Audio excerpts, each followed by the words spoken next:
자, 일단은 이제 저희가 했던 내용들 중에 이제 나머지 넘어가고, 마우스 사용 방법, 마우스 사용해서 물체를 선택하는 방법, 화면을 조정하는 방법, 요거는 꼭 연습을 하셔야 됩니다. 그러니까 숙달이 돼야 돼요.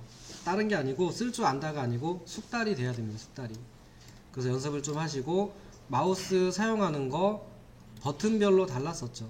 얘네들을 쓰면은 클릭한다, 뭐 시프트를 누르고 한다, 컨트롤을 누르고 한다, 이런 게 있었는데, 얘네들을 꼭 연습을 하셔서 상황별로 빠르게 선택할 수 있게 해주셔야 되고요.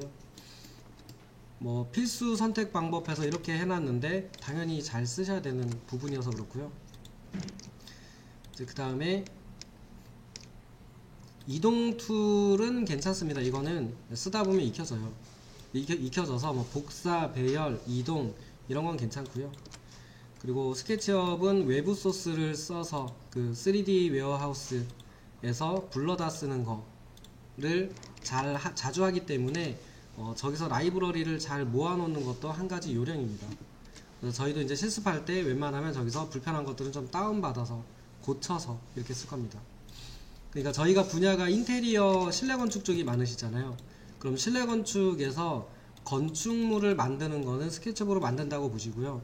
뭔가 저희가 제작하는 게 아니라 사다가 놓을 수 있는 애들은 모델링 하지 않고 다운받아 쓴다라고 보시면 돼요. 그러니까 벽에 있는 마감재 또는 아트월 같은 걸 한다 그러면 모델링을 하는 게 맞고요. 의자를 모델링 한다, 아닙니다. 구해서 쓰세요. 테이블, 책상, 컴퓨터, 모니터, 마우스, 화분 전부 다 다운로드 받아 쓰는 거지 만들어 쓰는 게 아닙니다. 그래서 그런 게 있으면 편집할 수 있는 정도면 돼요.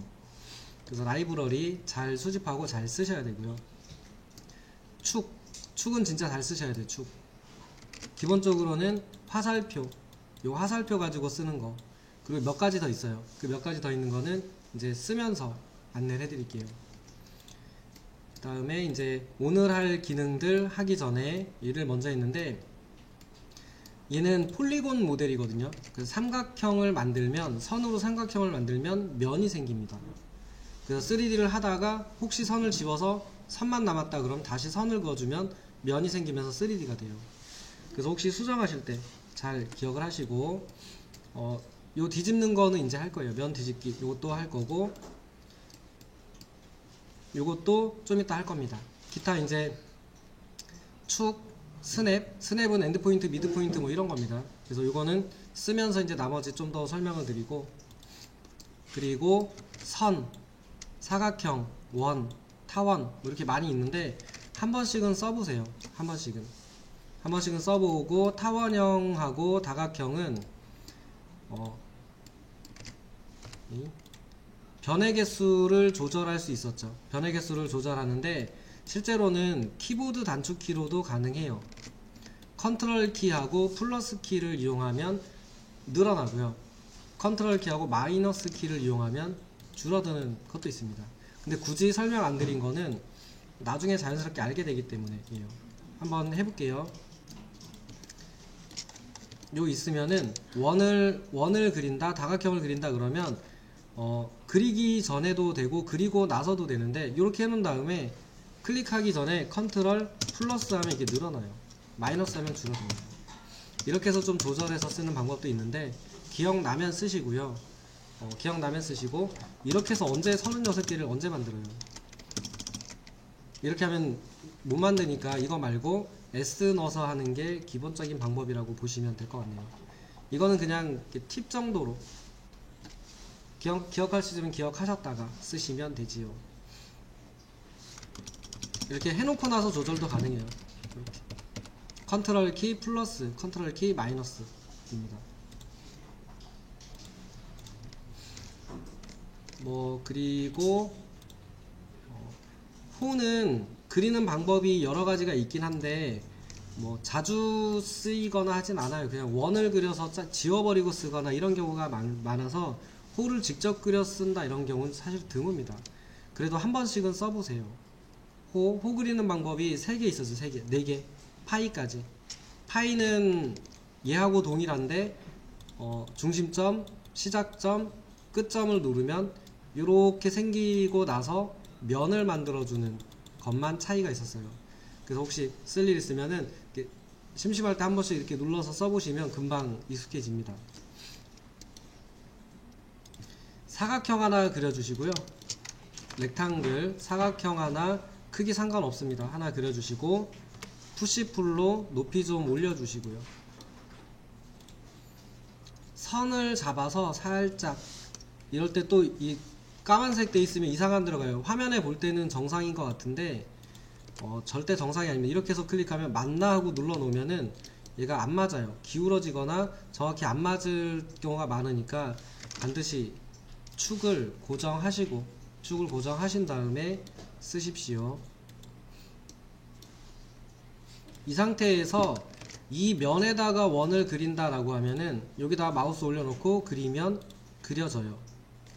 여기다 놓고 그리면 그려지는데 여기에다가 기울어진 상태로 그리고 싶다라고 하면 못 그리죠. 왜냐면 나가면 축이 바뀌거든요. 그래서 이때 무슨 키를 쓰냐면 키보드 화살표 키로 아래쪽을 누르면 보라색으로 얘가 뜹니다. 보라색으로. 얘도 축 고정이에요. 보라색으로 뜨는데 옆 면에 고정이 돼요. 얘가. 그러면 옆에다가 그리시면 기울어져 있는 상태로 요 기울어져 있는 면을 유지하면서 그려집니다. 그래서 아래쪽 화살표 키 얘가 축에 고정을 시키는 키인데 사실은 XY 필요 없이 그려진 물체가 있다 그러면 이 아래쪽 화살표로 고정을 시켜서 이렇게 그리셔도 동일해요. 아래쪽 화살표 이렇게 아래쪽 화살표 이렇게 그러니까 다 안 쓰고 아래쪽 화살표 하나만 정확히 잘 쓰셔도 저희가 그리는 공간 안엔 여러 물체가 다 이미 그려져 있거든요. 그래서 요 키로 대부분 응용해서 그리실 수 있으세요. 추천드리지는 않습니다. 왜냐하면 책임질 수 없으니까. 근데 저는 대부분 요거로 써요. 대신해서 쓸 수 있는 기능이 있는데 그게 뭐냐면 Shift 키입니다. 지금 Shift 키를 누르고 있는 거예요. 제가 여기다 Shift 키를 누르고 있으면 아까 걔가 돼요. 그거 여기서 그리시면 돼요. 그러면은 그 면에 이렇게 그려져요. Shift 키를 누르고 있는 상태에서 이렇게 나와서 이렇게 그리면 그 면이 있는 위치에 바깥쪽에다가도 그릴 수 있습니다. 알면은 상당히 유용한 기능이에요. 근데 사실 모르셔도 큰 문제 없습니다. 어디선가 그려서 옮겨 놓으면 되거든요. 이제 스케치업이 면 단위로 모델링이 되는 프로그램이다 보니까 얘는 지금 깨끗한 색인데 얘는 좀 약간 회색이죠. 이렇게 색이 회색으로 그려지는 얘네는 앞뒤면이 뒤집혀 있는 거예요. 앞뒤면이.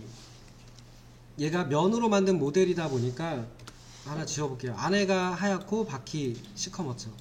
이게 면이 뒤집혀 있는 모델인데 얘가 3D 형상이 이렇게 돼 있으면 안 된다가 아니고 나중에 재질을 넣을 때 재질을 여기다 넣을 때 이상 없어요.